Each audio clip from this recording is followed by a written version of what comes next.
सूर्यकोटि समप्रभ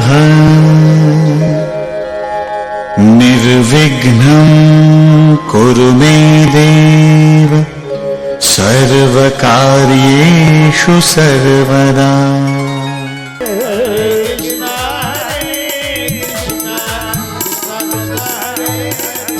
ऐंठ रहनी चाहिए काम में, नहीं रहनी चाहिए रिश्ते में। अभिमान त्याग रे कर ले विचार मन में, कर ले विचार। अभिमान त्याग रे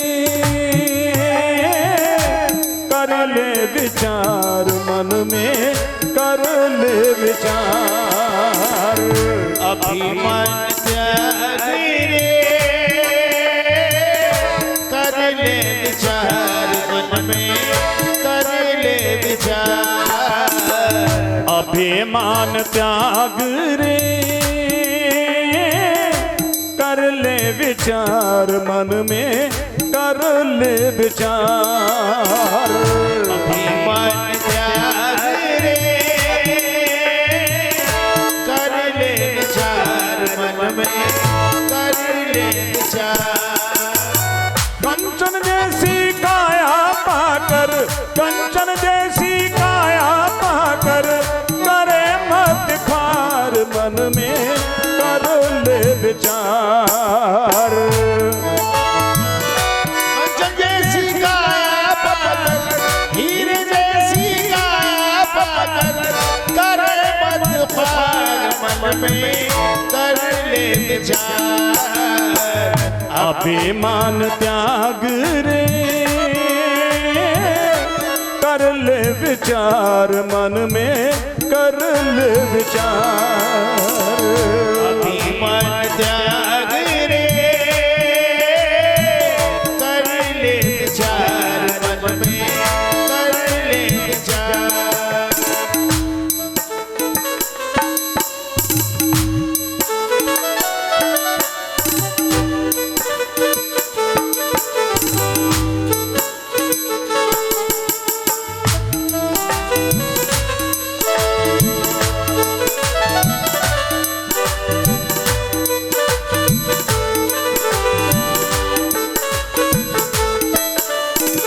जो कुछ दिख रहा है तुझको सब धोखे का धंधा, सेमर फूल अनार समझ कर गिर हुआ जू अंधा।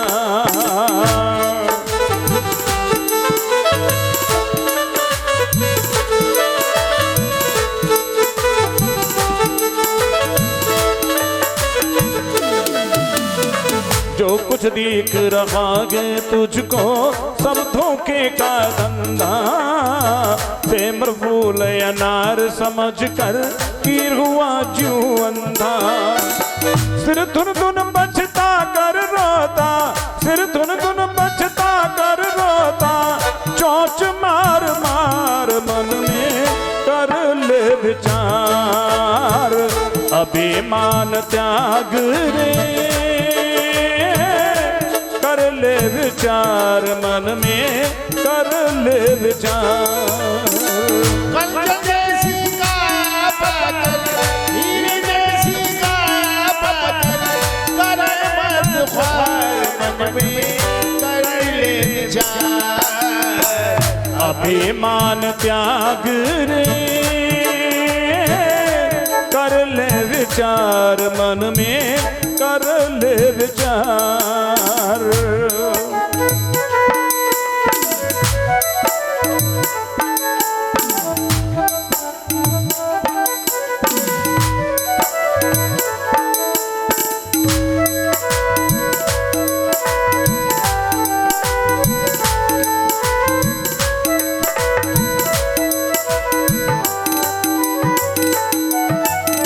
सुअर को नग चंदन सोहे, कागा को न कपूरा, कीचड़ भरी कमोरा भीतर गंगा जल है पूरा।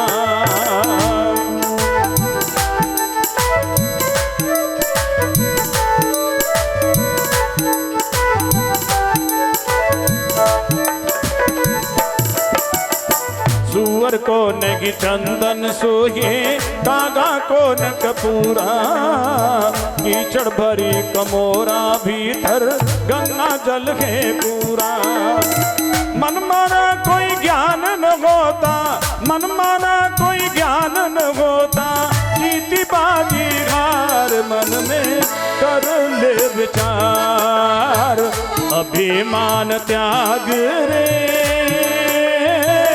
कर ले विचार मन में कर ले विचार कंचन जैसी काया पाकर हीरे जैसी काया पाकर करे मत ख्वार मन में कर ले विचार अभिमान त्याग रे कर ले विचार मन में कर ले विचार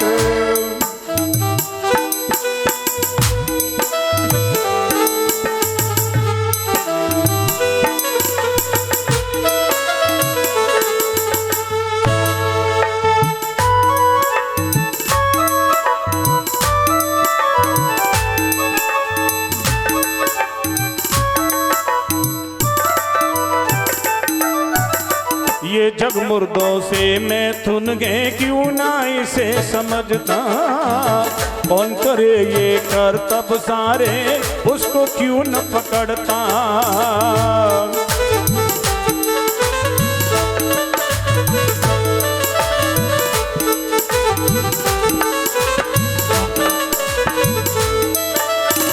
ये जग मुर्दों से मैं थुन गए क्यों ना इसे समझता कौन करे ये कर तब सारे उसको क्यों न पकड़ता रुद्रमही कण कण में रेंगता रुद्रमही कण कण में रेंगता तेरे घट के द्वार मन में कर ले विचार अभिमान त्याग रे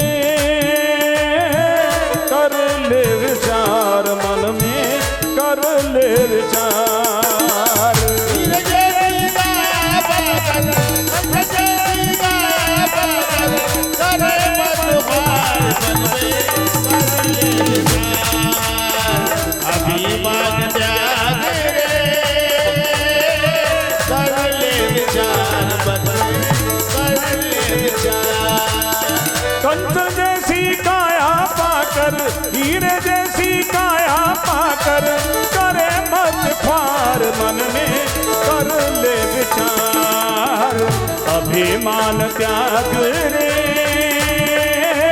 कर ले विचार मन में कर ले विचार कंचन जैसी काया पाकर हीरे जैसी बड़ा पुत्र था प्रियव्रत जब प्रियव्रत 5 वर्ष के थे मात्र नारद जी को उन्होंने गुरु बनाया भगवान की भक्ति करी फिर पूरी धरती के सम्राट बनकर के राज्य भी किया गृहस्थ में उनका जो दूसरा पुत्र था उसका नाम था उत्तानपाद उसकी बड़ी महारानी सुनीति उसका पुत्र था ध्रुव राजा ने उन दोनों को महल से बाहर निकाल दिया न ध्रुव को अपना पुत्र समझते न महारानी को अपनी महारानी समझते पाद माने पांव ऊपर को पांव जबकि ऊपर तो सिर होता है और इसका नाम है ऊपर को पांव वाला भाई ऊपर के तो पांव किसी के नहीं होते लेकिन एक बोलचाल की भाषा में कहते हैं जो लड़का बड़े बूढ़ों की बात को माने के लिए उल्टा चलता है उल्टा नहीं चलता है उल्टा ये है कि बड़े बूढ़ों की बात की इज्जत न करना उल्टा चलना है सुनीति को छोड़ दिया ध्रुव को छोड़ दिया ध्रुव माने पक्का सुनीति माने सुंदर नीति को और नीति को छोड़ रखा है मन को और जो स्वाद लगता है उसको पकड़ लेते हैं सब जगह यही हालत है तो जहाँ मनमानी आदमी करता है वो क्या फल मिलता है और नीति और धर्म को क्या जगह मिलती है हमेशा जगह जो नीति की है वो हमेशा जय जीत होती है और सच्चे आदमी की जीत ध्रुव में सच्चा नीति की और सच्चाई की जीत होती है कष्ट तो उठाने पड़ते हैं भाई तो सुनिए ये कथा सुरुचि और उत्तम एक बार राजा महल में गद्दी पर बैठा था, सुरुचि बगल में खड़ी थी, उत्तम गोद में था। पता नहीं कैसे खेलते खेलते बच्चों के स्वभाव से ध्रुव वहां आगे 5 साल के हैं ध्रुव। उन्होंने मां से सुन रखा था ये हमारे पिता हैं। जब उत्तम को गोदी में देखा तो ध्रुव जी का मन हुआ कि मैं भी पिता की गोदी में बैठ जाऊं। उन्होंने बाहें लंबी करी, सुरुचि ने उनको डांट दिया, बहुत बेइज्जती करी कि नहीं, तू महारानी का पुत्र नहीं है, दासी का पुत्र है, इस गोदी में बैठने के लायक नहीं है। न वस नृपते धिष्णिम भवानारूढ़ मरहति न ग्रहीतो मया यत्तुम कुक्षावपि न पात्मच। अगर तू इस गोदी पर बैठना चाहता है तो भगवान की तपस्या करके मेरी कोख से जन्म ले। ध्रुव जी का दिल टूट गया, होठ फड़कने लगे, चेहरा सुर्ख लाल हो गया, लंबी लंबी सांस, जैसे सांप डंडे की चोट खा करके फुसका मारता है ऐसी लंबी लंबी सांस लेने लगे। ये बात कर्मचारियों से महल में माँ ने भी सुनी, उनका भी दिल तड़फ उठा। जब ध्रुव रोते हुए वहां गए तो माँ ने दौड़ करके बाहों में उठाया, गले से लगाया, आंचल में छुपाया, गोदी में बिठाया, आंखों में आंखें डालकर आंसू पोंछकर सिर पर हाथ फेरकर रोकर कहने लगी, बेटा रोते नहीं है। ध्रुव, मैं एक बात पूछती हूँ तुझसे, ये जो उत्तम की माँ है, दूसरे की माँ अपनी माँ से ज्यादा सम्मान के योग्य होती है ना? हाँ, अपनी माँ से ज्यादा सम्मान दूसरे की माँ को देना चाहिए, मैंने यही सिखाया ना तुझे। हाँ, लेकिन बेटा तू तो उसका सम्मान ही नहीं कर रहा, क्योंकि माँ उन्होंने आपके लिए भी अपशब्द बोले, आप तो उनसे बड़ी हैं ना। माँ कहने लगी, बेटा ये हम देवरानी जेठानी का झंझट है, तू इसमें बीच में काहे को पड़ गया, तू क्या समझेगा इसे? ये बहू बेटियों के झगड़े जो होते हैं ना, इनके बीच में पड़ना गलत होता है। अगर दो बहन लड़ रही हो और देवरानी जेठानी लड़ रही हो, लोगों को शांत कर देना चाहिए, उनमें ये नहीं कहना चाहिए कि तू गलत कह रही तू सही कह रही, कोई गलत है ना कोई सही, दोनों गलत है दोनों सही है। अगर एक की बड़ाई करी एक की बुराई करी तो और मामला गड़बड़ सड़बड़ होगा, घुर्रगांठ पड़ जाएगी। मोहिन नारी नारी के रूपा,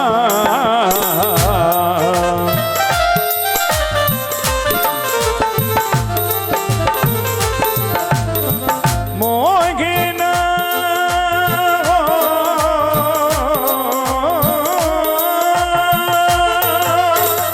मोहिन नारी नारी के रूपा,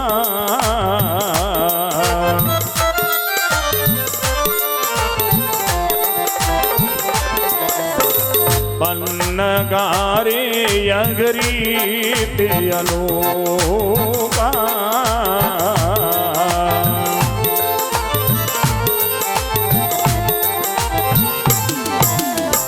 पन्नगारे यगरीत अनूपा।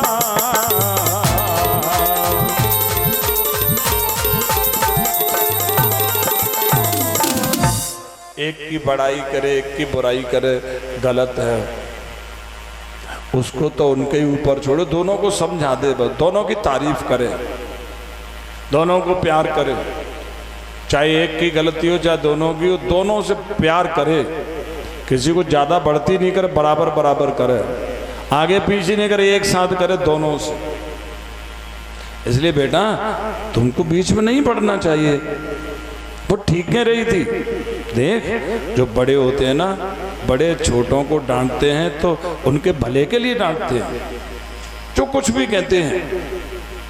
उसने मेरा अपमान नहीं किया, तेरी माँ का है ना, बस तुझे डांटा है, मेरा अपमान नहीं किया।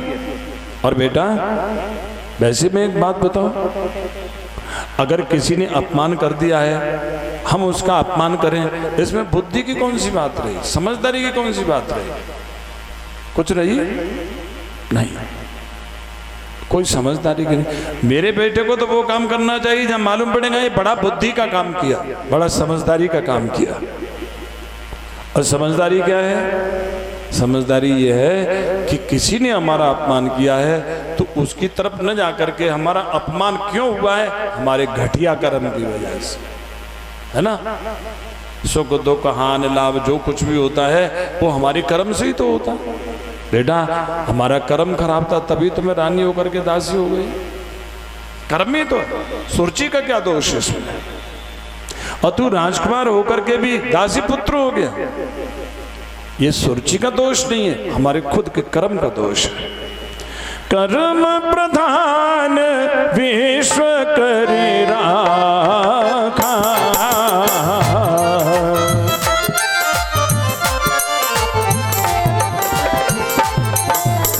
कर्म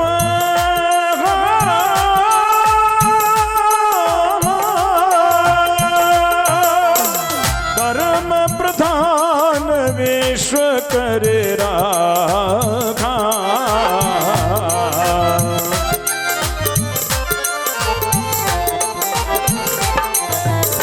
जो जस करगे सो तस फल चाखा,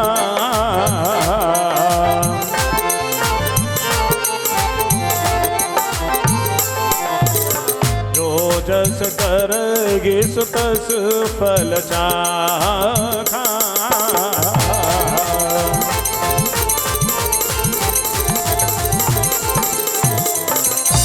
बुद्धि से काम लेना चाहिए, ये हमारे कर्म का दोष है। हाँ तो कर्म का दोष बेटा कर्म करने से साफ हो जाता है। जैसे लोहे को लोहा काटता है ना, लेकिन गर्म लोहे को ठंडा लोहा काटता है। अब जैसे सुरुचि ने जो गरम गरम बातें कही हैं, इनमें तू भी गरम हो जाए, फूक जाएगा, बर्बाद हो जाएगा। ठंडा बात, ये जो आग तेरे दिल और दिमाग को बर्बाद कर रही है ना, उसके लिए ठंडा बन करके सोच। और ठंडा ये है बेटा कि जो हमने पुराना कर्म किया है वो भगवान की भक्ति तपस्या पूर्वक करी जाए, पुराने कर्म कट जाते हैं। मंत्र महामणि विषय व्याल दे,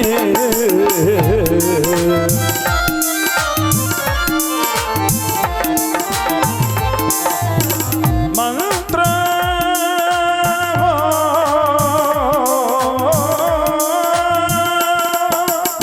मंत्र महामणि विषय व्याल दे,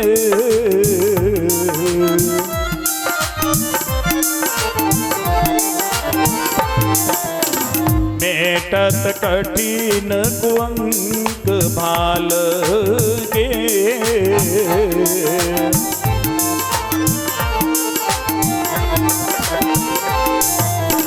मेटत कठिन कुअंक भाल गे।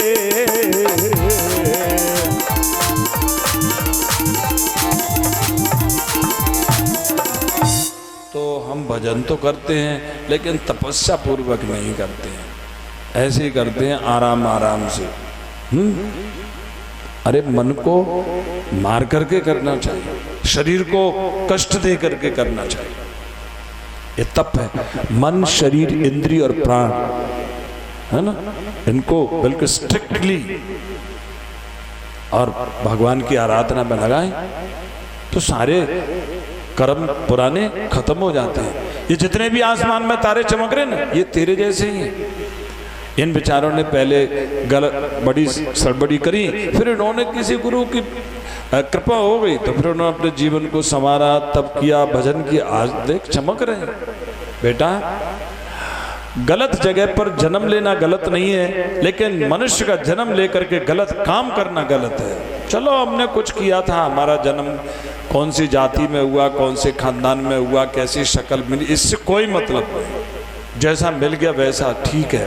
लेकिन अब हम क्या कर रहे हैं? तो बेटा तेरे बाबा और दादी ने भी तप किया, संसार में नाम पाया। मेरा बेटा भजन करेगा तप पूर्वक, बहुत ऊंची गद्दी मिलेगी तुझे, बहुत सम्मान मिलेगा। ये लोग जो तेरा अपमान कर रहे हैं ना, तेरे दर्शन के लिए तरसेंगे बेटा। अच्छा हाँ, तो ध्रुव जी ने वही बात मानी। माता कौन होती है? करोड़ों गुरु एक तरफ, माँ की शिक्षा एक तरफ।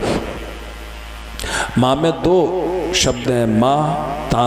माँ मीन्स माँ प्यती, ता मीन्स तारयती।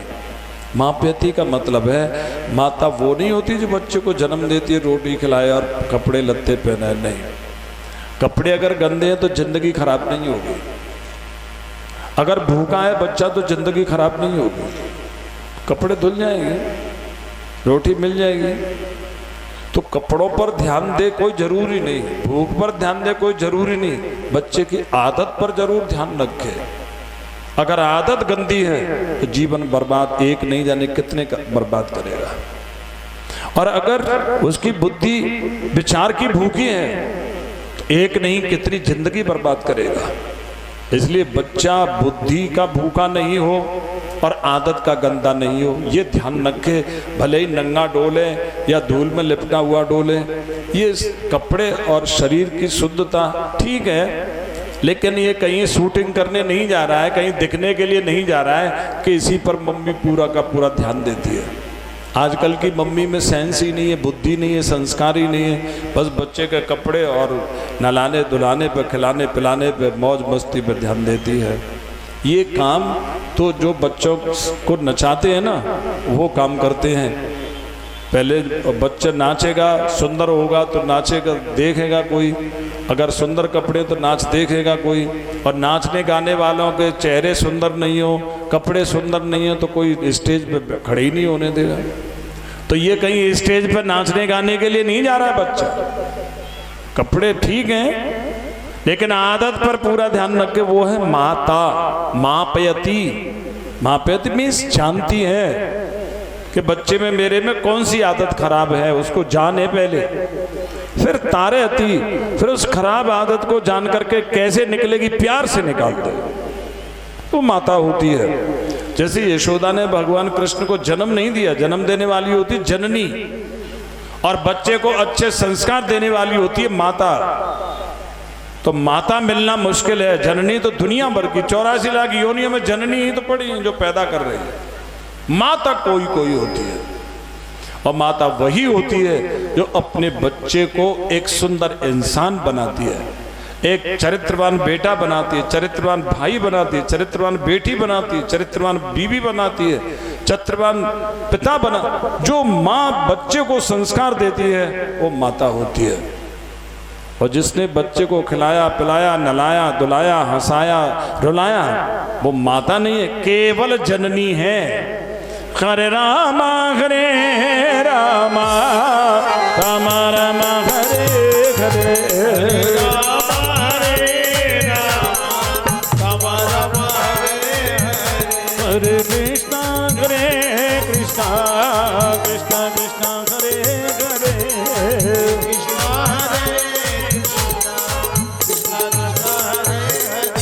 भगवान कृष्ण की लीला में देखेंगे माँ भूखे कन्हैया की बात कभी नहीं आएगी। माँ ने कन्हैया को भूखा देखा, माँ ने सुना कि तू वहाँ चोरे, तू वहाँ गए हो, काय को गए हो?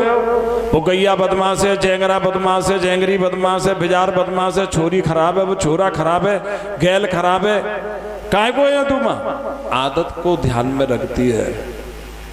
कन्हैया भूखा प्यासा कोई मतलब नहीं, और जब सही होता तो लाड़ पूरा करते, बहुत प्यार करती है। तो बच्चे को आदत को सही करे और पूरा प्यार करे बहुत, लेकिन खराब आदत से कोई समझौता नहीं करे, यशोदा की तरह। और कभी भी मैया ने कन्हैया की बड़ाई नहीं करी, कभी नहीं कि मेरे कन्हैया की आंख ऐसी है, बाल ऐसे हैं। आज की मम्मी केवल अपने बच्चे की बड़ाई पे ही रहती है, 24 घंटा उसके सामने भी करेगी पीछे भी करेगी, कि वो मम्मी है ही नहीं। माता तो वो होती है जो बच्चे की कमजोरी को खत्म कर दे, मुंह पे बड़ाई नहीं करे, बड़ा आदमी बना दे उसे। क्योंकि मुंह पे बड़ाई करने से बच्चे बिगड़ जाते हैं। लड़की की बड़ाई करोगे बिगड़ जाएगी, बहू की बड़ाई करोगे बिगड़ जाएगी। मुंह पे बड़ाई करना अपनों का काम नहीं है, दुश्मनों का काम होता है। बुरे आदमी होते हैं जो किसी की बड़ाई करते हैं उसको बर्बाद कर देते हैं। माँ ने अच्छे संस्कार दिए, ध्रुव ने सब छोड़ दिया, जंगल को गए। नारद जी को खबर लगी, उन्होंने सोचा कि ध्रुव क्या करना चाहते हैं, पहुंच गए, उन्होंने दंडवत प्रणाम की। और नारद जी ने कहा, बेटा तुम यहाँ क्या कर रहे हो ध्रुव? बोले कि यहाँ मैं तप करने के लिए आया। ओ, तप करने के लिए? अरे बेटा अभी तो तुम्हारी बचपन है, माँ के साथ रहो, साथियों के साथ खेलो, पिता के महलों में रहो। उन्होंने कहा नहीं जाऊंगा। मगर क्यों? बेटा यहाँ तो आपको पानी मिलेगा तो सर्दियों में ठंडा मिलेगा, बरसात में गंदा मिलेगा, गर्मियों में गर्म मिलेगा, बैठने के लिए जगह नहीं मिलेगी, सारी जगह कीड़े मकोड़े कंटक धूल इससे ढकी हुई है। आसमान के चौड़े में बरसात होगी कहाँ जाओगे, ठंड पड़ेगी कहाँ जाओगे, भूख लगेगी कहाँ जाओगे, और यहाँ हिंसक खतरनाक जीव जंतु हैं कहाँ जाओगे? ध्रुव जी बोले, सुनो देवर्षि, मेरी माँ ने कहा है कि जो भगवान के भरोसे सब छोड़ देता है, भगवान उसकी खुद रक्षा करते हैं। अच्छा, बड़ी अच्छी बात कही है, लेकिन बेटा घर जाओ। नहीं, क्या बात हो गई है? बच्चे नाराज हो जाते हैं लेकिन मान भी जाते हैं। मैं ऐसी नाराजी लेकर के नहीं आया, मैं तो किसी उद्देश्य से आया।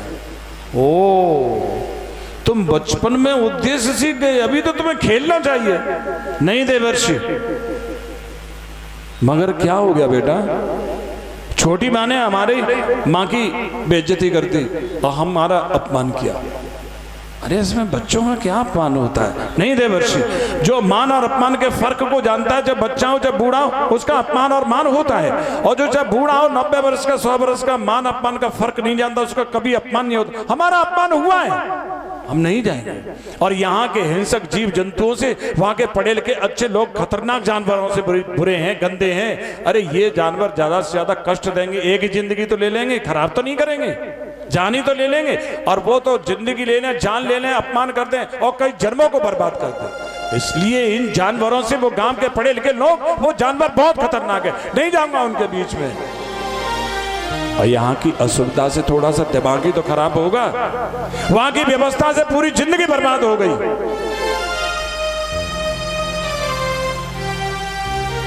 बेटा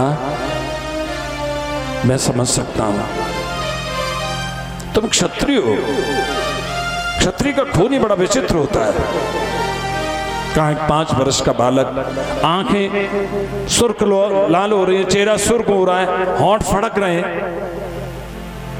अब 5 वर्ष का बालक, बेटा देखो तुम्हें तप करना है। हाँ देखो, तप का अर्थ होता है मान अपमान, सुख दुख, सर्दी गर्मी, ऊंच नीच सबको सहन करते हुए भगवान का ध्यान में मन लगाना, चलते फिरते, सोते जागते, उठते बैठते।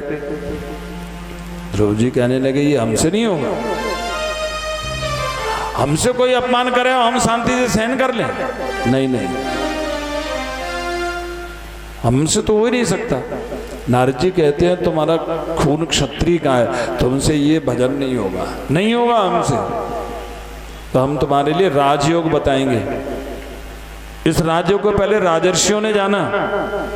भगवान कृष्ण गीता में कहते हैं कि अर्जुन, इसको मैंने पहले सूर्य के प्रति कहा। सूर्य ने अपने पुत्रों के प्रति कहा, मनुओं के प्रति कहा, मनुओं ने अपने पुत्रों के प्रति कहा। माने ये राजयोग क्षत्रिय योग है, ये क्षत्रिय विद्या, राज विद्या। बहुत, राज का एक अर्थ टॉप सीक्रेट भी होता है। क्षत्रियों की विद्या है, राजाओं की विद्या है, राज विद्या है, बहुत गहरी, बहुत गूढ़, बहुत गुप्त विद्या है राजयोग। वो आपके लिए है। राजयोग अष्टांग योग में आता है। यम नियम आसन प्राणायाम प्रत्याहार धारणा ध्यान समाधि। अष्टांग योग नवचक्र, शरीर में 9 चक्र हैं। मूलाधार, स्वादिष्ठान, मणिपूरक, अनाहत, विशुद्ध, आज्ञा, मनस, सहस्रार और ब्रह्मरंध्र, ये 9 चक्र हैं। अष्टाचक्र नवद्वारा अयोध्यापुर वसंत राम, इस 9 चक्रों में, और वो आत्मा का निवास है। इसको योग के द्वारा उसको प्राप्त किया जा सकता है, इस हृदय में ही है वो आत्मा। लेकिन जब क्रोध होता है तब मन को कैसे रोका जाए, ये अष्टांग योग का विषय है, राजयोग का विषय है। वृत्ति परक विषय है। योगस चित्तस्य वृत्ति निरोध। चित्त की वृत्ति का निरोध करे। निरोध कैसे करे कि जो चीजें दिमाग को खराब करती हैं उनका पहले से ही आदमी महत्व खत्म कर दे। बहुत कठिन है ये महत्व खत्म करने के लिए शरीर को साधना पड़ता है, प्राण को साधना पड़ता है, इंद्रियों को साधना पड़ता है। शरीर इंद्रिय प्राण की साधना के लिए खान पान रहन सहन पूरा बदलना पड़ता है, नींद छोड़नी पड़ती है, आहार छोड़ना पड़ता है और संसर्ग छोड़ना पड़ता। पूर्ण ब्रह्मचर्य। अगर आप आहार कम लेते हैं तो नींद अपने आप कम आएगी। अगर आप नींद कम लेते हैं आहार अपने आप कम हो जाएगा। जो योगाभ्यास करता है उसका मलमूत्र कम हो जाता है और भूख कम हो जाती है। और जिसका मलमूत्र और भूख ज़्यादा बढ़ रही है वो योगी बिल्कुल नहीं है, भोगी है। और भोगी भी खतरनाक है। हरे रामा रामा रामा रामा हरे हरे राम हरे राम राम हरे हरे कृष्णा कृष्णा कृष्णा कृष्णा हरे हरे